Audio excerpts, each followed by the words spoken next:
So at the moment, we're making some chicken stock, and because of that, I am now starving. Gee, you hungry? Yeah, I could eat. So I think we're gonna make one of my favorite little snacks is pasta with garlic and oil. Does that sound good to you? Yeah, absolutely. So maybe this is more of a feeding Billy episode than a feeding Gina episode. I'll eat whatever you put in front of me. All right, let's make some pasta. So as I mentioned in the beginning of the video, I'm making chicken stock right now. If you'd like to see how that video is being made, check the upper right-hand corner of your screen. So pasta with garlic and oil is the staple of any Italian lunch or snack. I learned how to make it from my cousin Pino when I was in Italy when I was 15.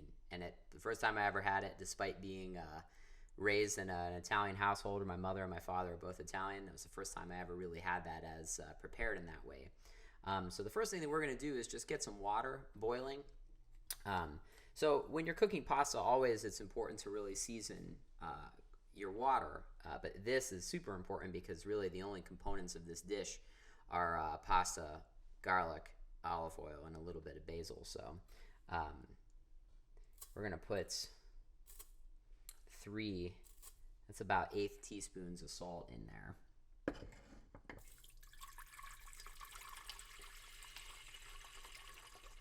So we've got 4 liters of water in this pot. We're going to let this come up to a boil, and while we're waiting for that, we're going to start our prep on the sauce. So as the name implies, pasta e olio, aglio e olio, which directly translates to garlic and oil, aglio e olio, or as they say, as Italian Americans say, you have to make this move, aglio. Really the only components are garlic and oil. It's a very, very simple dish. So we're going to do 4 cloves of garlic. It is very, very important that you use fresh garlic for this. Don't use either pre-peeled garlic. That's a no-no. And especially don't use the garlic packed in water. Since there are only a few ingredients in this, it really is very, very important that all of the ingredients that you use are very good, which really is the basis of Italian cooking. Most Italian cooking is very, very simple. It really doesn't have a lot of the things that traditional Italian American dishes have, like heavy cream and things like that. Like, they're very, very simple dishes. So once our garlic is peeled like this, we just want to slice it.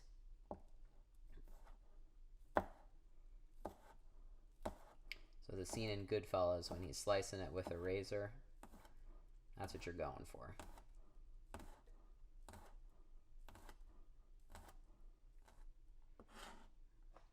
So as consistency goes, we're looking for this.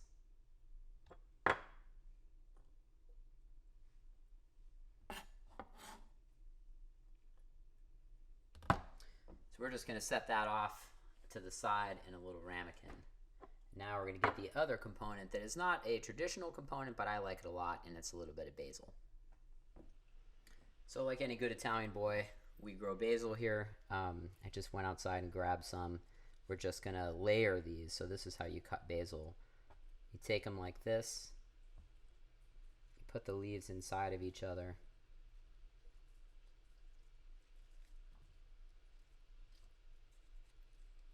And you make a little roll. Little basil burrito.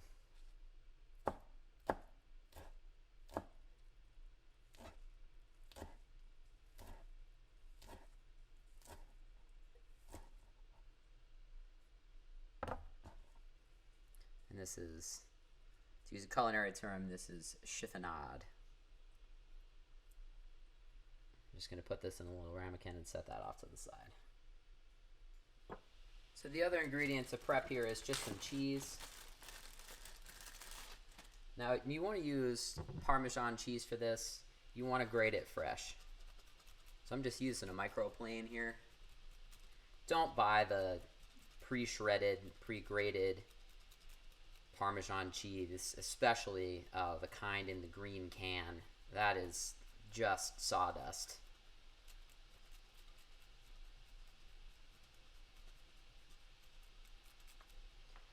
difference between even cheap Parmesan cheese that you get and grate yourself versus what is pre-grated in that green can is pretty serious. Now, my grandmother, who used to mix everything, used to get Parmesan grated for her at the deli, and then she would also get locatella added to that if you want to be super old school Italian. Or be like my grandma. And anyway, here's some fresh parm.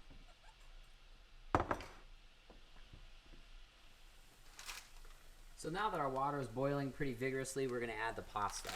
So this is the kind of pasta that my grandparents used to use. Now, they were fresh off the boat Italian, so if that helps you anyway.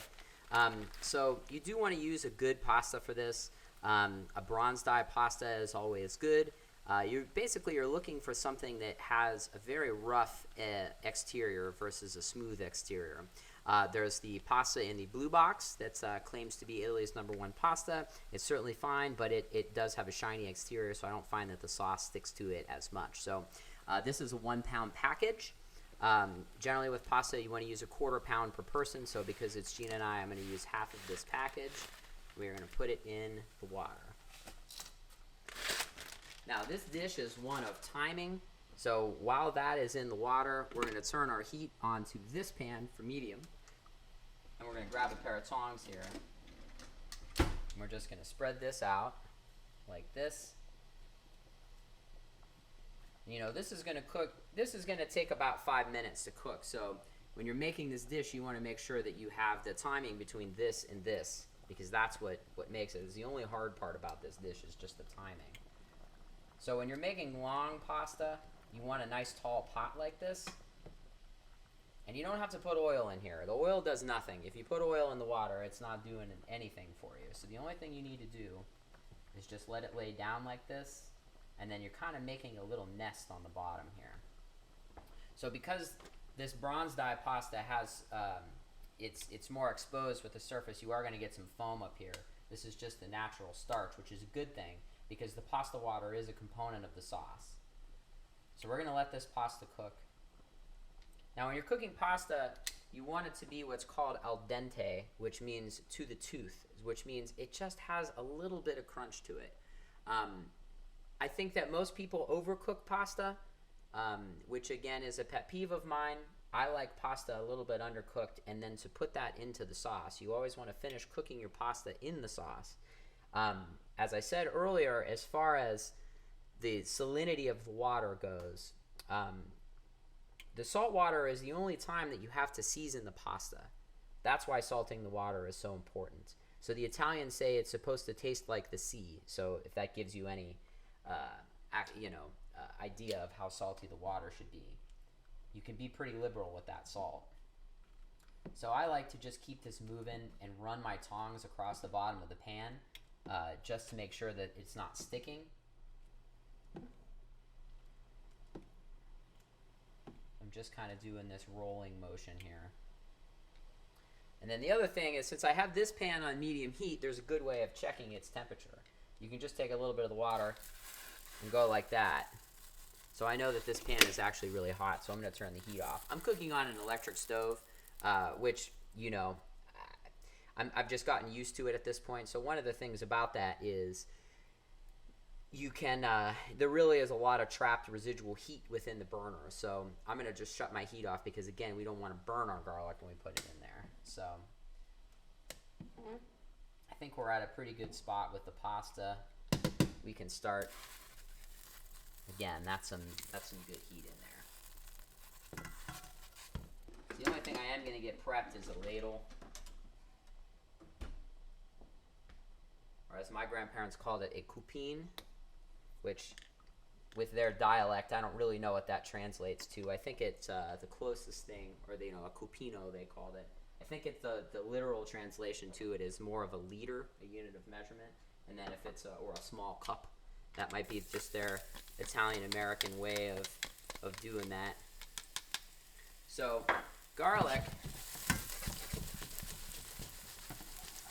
I also do want to say that my heat is off right now. So garlic when it gets a little bit of brown, it tastes good. If it goes beyond that little bit of brown, it tastes bad. So what we're going to do here is we're going to keep a very, very close eye on our garlic. And once it starts to get a little bit toasted, it's going to go from being slightly brown to black very quick. So there's a way that you can cheat this process, which is if you grab yourself a ladle. Now we're going to turn our heat back on. You just grab some pasta water here, and this will stop the cooking of the garlic.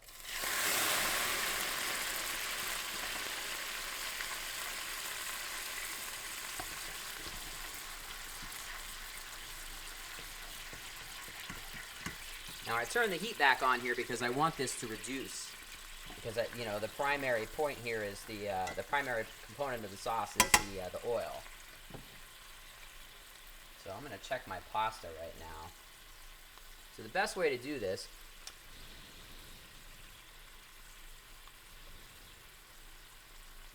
is to just take it and blow it off.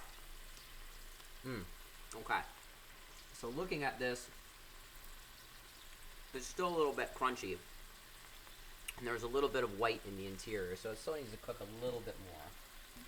But again, the al dente terminology means you want it to be a little bit crunchy. Just slightly. There's a fine balance.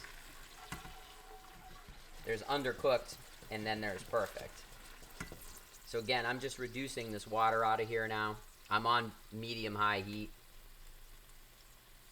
And this is just buying me some time here until my pasta is done cooking. Okay, so our pasta is almost al dente. So at this point, we're going to take it out and we're going to put it in this pan.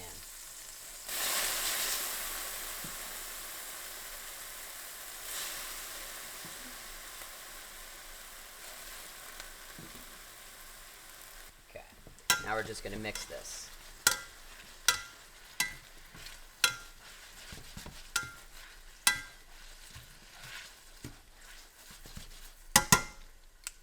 While that's going, we're going to take another ladle of pasta water, put that in there, and we're going to add just a little bit of olive oil, a little bit.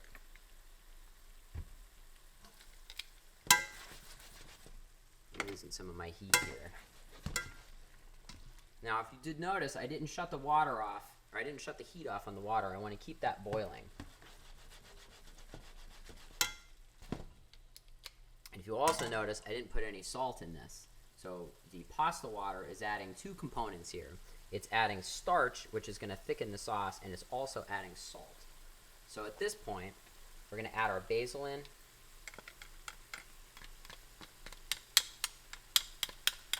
Now, if you were eating this in Italy, my cousins made this with capers. They always put capers in here too, which I'm not a huge fan of. I'm going to also add some black pepper.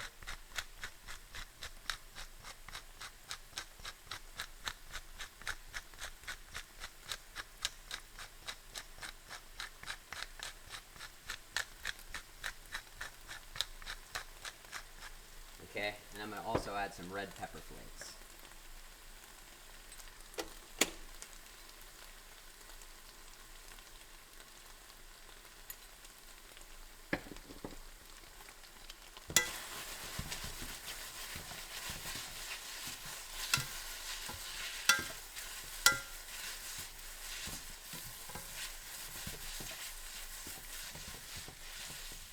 We don't need that water anymore, so I'm going to shut that off.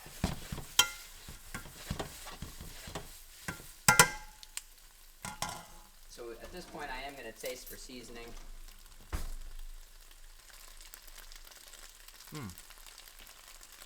That's good. That's really good.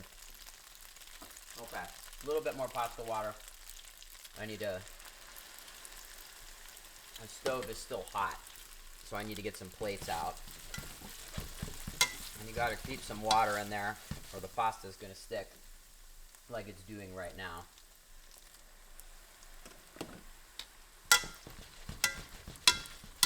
So if it sticks, don't worry about it. Just add a little bit of water to it.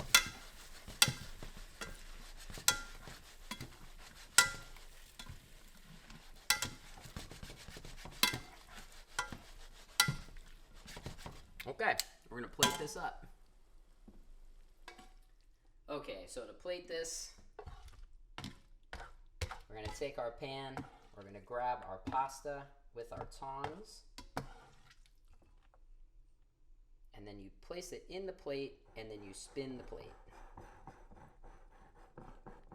while simultaneously lowering the pasta. And then to finish this, I'm gonna take our cheese, just like that. Quick swirl of olive oil, a couple of twists of black pepper.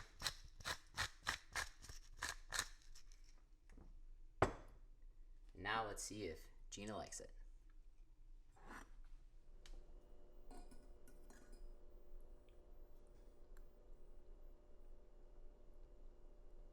What do you think, honey? Fantastic.